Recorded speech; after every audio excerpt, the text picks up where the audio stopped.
just thank you everyone who is here. I'm so honored to be in this room with so amazing people, and give yourself an applause.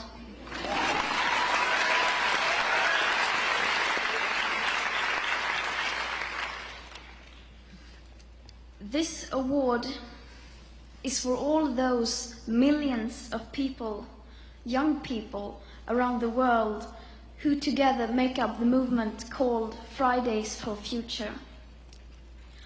All these fearless youth fighting for their future, a future they should be able to take for granted, but as it looks now, they cannot. With our business as usual, we are currently on track for a world that could displace billions of people from their homes, taking away even the most basic living conditions from countless of people, making areas of the world uninhabitable for humans for parts of the year. The fact that this will create huge conflicts and unspoken sufferings is far from a secret. And yet, the link between the climate and ecological emergency and mass migration, famine, violations of human rights, and war is still not clear to many people.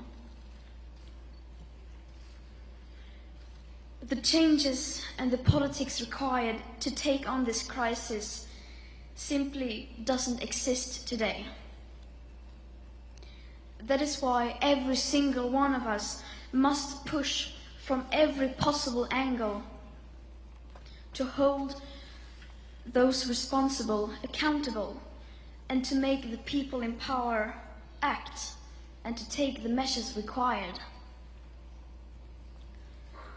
We who together are the movement Fridays for Future, we are fighting for our lives. But not only that, we are also fighting for our future children and grandchildren,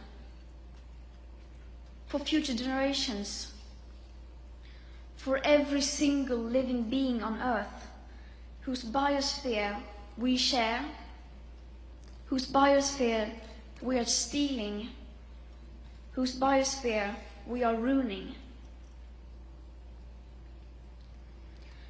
We are fighting for everyone, for you,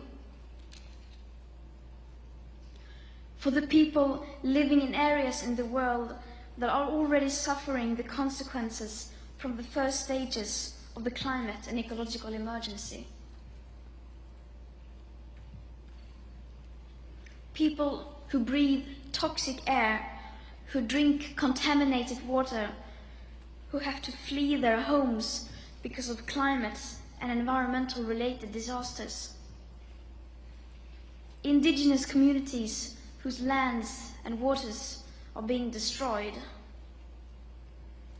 People whose food and water supply is being threatened by environmental related catastrophes. Stronger and more frequent droughts, rainfalls, storms, or melting glaciers. Whole nations are now literally being left in ruins or disappearing underneath rising sea levels. People are dying, and yet so many of us keep looking away. The world has never seen a threat to human rights of this scope. So said the UN Rights Chief, Michelle Bachelet, recently during UN Human Rights Council in Geneva, referring to the climate crisis. She said, "The economies of all nations, the institutional, political, social, and cultural fabric of every state, and the rights of all your people and future generations will be impacted."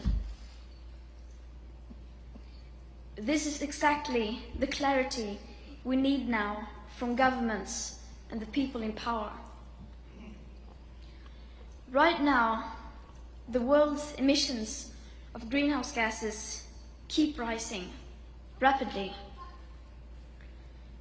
The destruction of natural habitats are continuing at horrendous speed. Despite all the beautiful words and promises from our leaders, we are still moving in the wrong direction with unimaginable pace. It may seem impossible to pull the emergency brake, and yet that is what we have to do. But right now, I think there is an awakening going on. Even though it is slow, the pace is picking up and the debate is shifting. This is thanks to a lot of different reasons, but it is a lot because of countless of activists, and especially young activists. Activism works.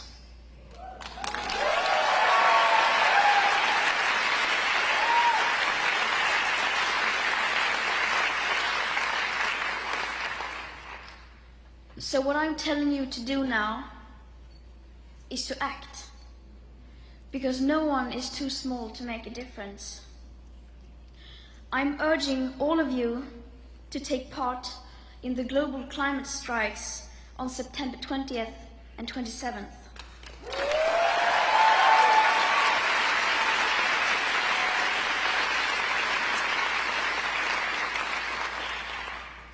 And just one last thing. See you on the streets.